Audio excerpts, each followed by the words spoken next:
నమస్తే welcome to our channel.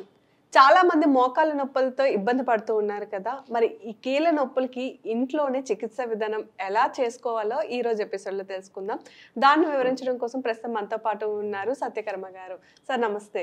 నమస్తే అమ్మా. సో చాలా వరకు మోకాళ్ళ నొప్పులతో ఏజ్తో సంబంధం లేకుండా ఇబ్బంది పడుతున్నారు. అయితే చాలా ఆయిల్ కానివ్వండి, టాబ్లెట్స్ కానివ్వండి యూస్ చేస్తూ ఉంటారు. కానీ చికిత్సా విధానం అనేటటువంటిది ఎలా చేసుకోవాలో చాలా వరకు తెలీదు.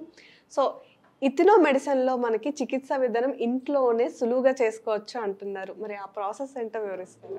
ఓకే అమ్మా. ఇప్పుడు ఈ చికిత్సా విధానాల్లో అంటే ఆయుర్వేదాలోని, యునానీలో, సిద్ధాలోని, లేకపోతే ఈ ఎథినో మెడిసిన్, గిరిజన వైద్యం, వీటన్నిటిలో అనేక పద్ధతుల్లో తొందరగా రిలీఫ్ వచ్చేవి కొన్ని పద్ధతులు ఉన్నాయి. అందులో ఈ గుగ్గుళ్ళని కోమ్మిఫెరా విధేనే అంటారు. ఈ గుగ్గుళ్ళతో చక్కటి ట్రీట్మెంట్ చేయొచ్చు. కాకపోతే ఈ గుగ్గుళ్ళు అనేది గమ్మింగ్ ఉంటుంది. ఈ గుగ్గిళ్ళు అంటే మనం గుగ్గుళ్ళు అది గుగ్గిలం, ఇది గుగ్గుళ్ళు, ఇది గుగ్గుళ్ళు.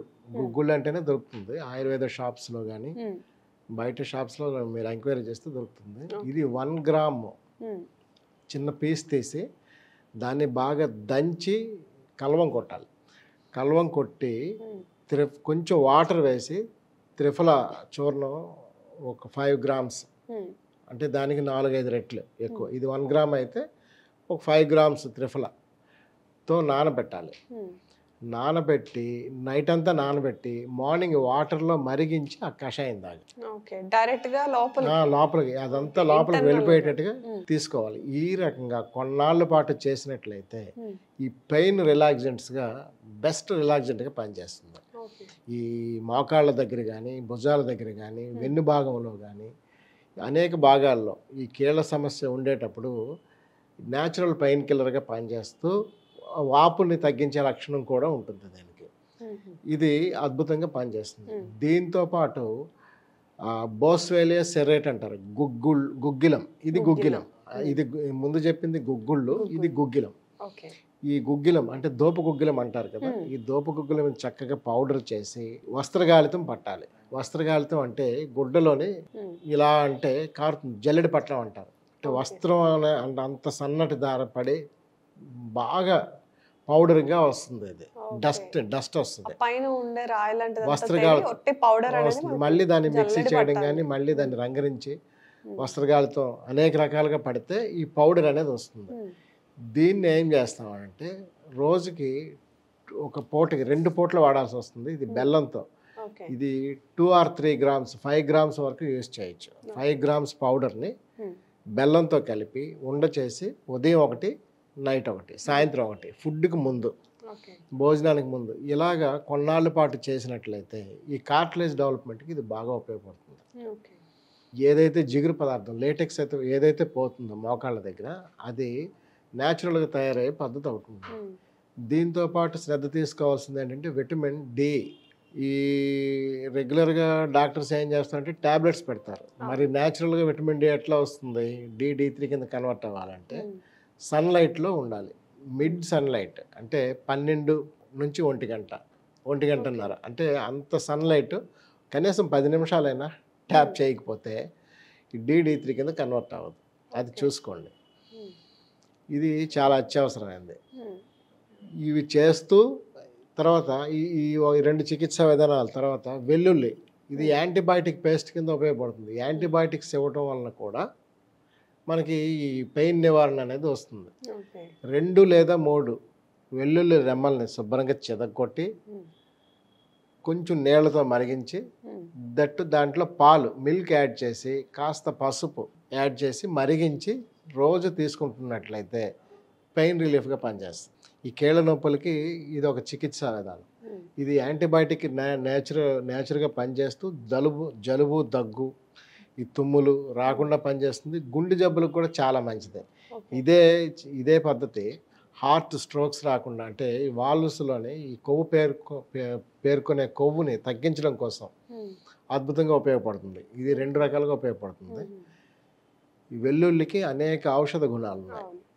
మెలనిన్ అంటే ఇది ఈ 2-3 రకాలుగా ఒకదానికి ఇస్తే మనం 2-3 రకాలుగా పనిచేస్తుంది.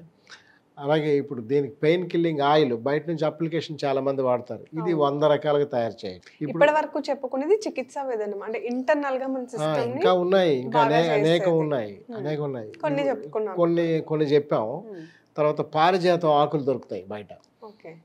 ఈ పారిజాతం ఆకుల్ని రెగ్యులర్గా కషాయం రూపంలో ఉదయం పారిజాతం సాయంత్రం ఆకులు, పారిజాతం పుష్పాలు అంటారు. ఆ కిందన పడితేనే తీస్తారు, దేవుడికి పెడతారు. దేవుడికి పెడతాము. దేవుడికి పెడతారు కదా. ఆ లీవ్స్ని 2-3 లీవ్స్ డైలీ కషాయం ఉదయం సాయంత్రం తాగితే మోకాళ్ళ నొప్పులు అద్భుతమైన బాగా తగ్గుతాయి. ఓకే. ఈ నేచురల్ పెయిన్ కిల్లర్ గా ఉపయోగపడుతుంది. బేసికల్లీ పారిజాతం పువ్వులు చాలా ఫేమస్. పువ్వులు కాదు ఇక్కడ, దేవుడికి పెడతాము, కానీ దాని ఆకుల ద్వారా కూడా మనకి ఇంత ఆకులు యూజ్ మనకి చికిత్స విధానం కింద ఈ పెయిన్ కిల్లర్స్ వేసుకొని ఈ వాడతారు. దానికి బదులుగా ఇది వాడితే పెయిన్ కిల్లింగ్ గా పనిచేస్తుంది, ఇంటర్నల్ పెయిన్ కిల్లింగ్ గా పనిచేస్తుంది. సో ఆకులు ఒకటే, ఇంకేం వేయక్కర్లేదు, ఆకులతోనే డైరెక్ట్ గా. ఇదొక పద్ధతి. లేదు ఈ పౌడర్ని ఉదయం సాయంత్రం డైలీ ఈ గుగ్గుళ్ళు కషాయంలోనే ఇది కొంచెం కలుపుకున్నట్లయితే, ఆకుల పౌడర్ కలుపుకున్నట్లయితే రెండు ఒకేసారి మనం ఇంటేక్గా అవుతుంది, తీసుకోవచ్చు. ఇలాగా మనం రకరకాలుగా ట్రై చేయడం. లేకపోతే గ్రీన్ టీ కింద వాడచ్చు. ఉదయం సాయంత్రం హనీ వేసుకుని కొంచెం లెమన్ కలుపుకుంటే గ్రీన్ టీ కింద మనం యూటిలైజ్ చేయొచ్చు.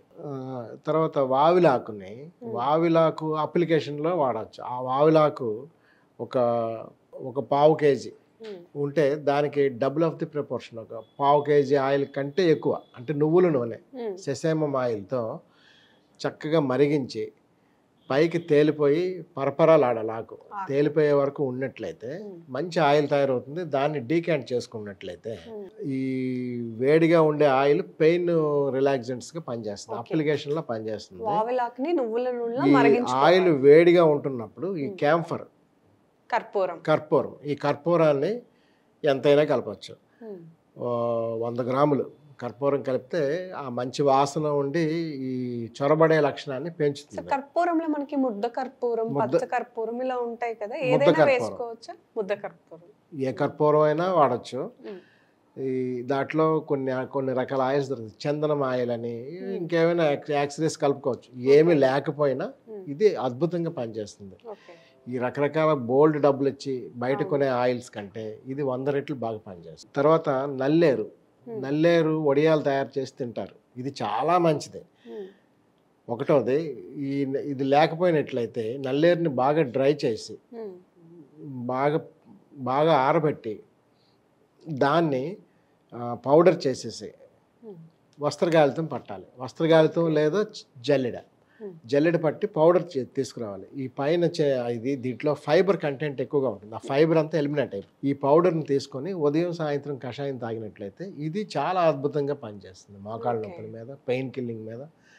తర్వాత వాపులు తగ్గటానికి పనిచేస్తుంది. ఈ మనం తీసుకునే వడియాలు తయారు చేస్తారు. మరి దానికి ఒక మెథడాలజీ ఉంటుంది. జనరల్గా పచ్చిది దంచేసి మనకు కావాల్సినవన్నీ కలుపుకొని డ్రై చేస్తారు. దీన్ని వడియాల కింద దాన్ని మళ్ళీ వేయిస్తారు. అది 2 రకాలుగా, ఒకటి ఫుడ్తో భాగంగా వెళ్ళిపోతుంది, మనకి హెల్త్కి కూడా మంచిది. ఈ రకంగా ఇవి రెగ్యులర్గా చేసినట్లయితే ఏదైనా 40 డేస్ చూసి మళ్ళీ మరొక 40 డేస్ ఎక్స్టెండ్ అయితే ఇది అదుపు అయ్యే వరకు మనం వాడి దాన్ని విత్డ్రా అవ్వచ్చు. ఇప్పుడు మనం చెప్పుకున్న ఇన్ని ఇంగ్రీడియంట్స్ లో ఏ ఒక్క పద్ధతి ఫాలో అయినా సరే మనకు మోకాలు అంటే గుగ్గిలం ఈ 2 అయితే కంపల్సరీగా చేయాలి. ఒకటి పెయిన్ కిల్లింగ్ గా పనిచేస్తుంది, 2 కార్టిలేజ్ డెవలప్మెంట్ గా పనిచేస్తుంది. ఇవి టెక్నికల్ గా ఈ 2 ఆస్పెక్ట్స్ మాత్రం కంటిన్యూ చేయాల్సి వస్తుంది. చేస్తూ పెయిన్ ఆయిల్ అది మార్కెట్లో దొరికిందైనా కావచ్చు, మనం తయారు చేసుకుందైనా కావచ్చు. మిగతా యాక్సరీస్ మనం ఎన్ని చేయగలిగితే అంత ఎసెట్గా ఉంటుంది. శుభ్రంగా ఇందులో ఏదైనా మనం యూజ్ చేసుకోవచ్చు. కానీ గుగ్గిళ్ళు అలాగే గుగ్గిలం ఈ 2 టిప్స్ మాత్రం తప్పనిసరిగా ఫాలో అవ్వాల్సి వస్తుంది. So thank you so much sir. చాలా సింపుల్గా తక్కువ టైంలో చాలా ఎక్కువ రెమెడీస్ చెప్పారు. So thank you.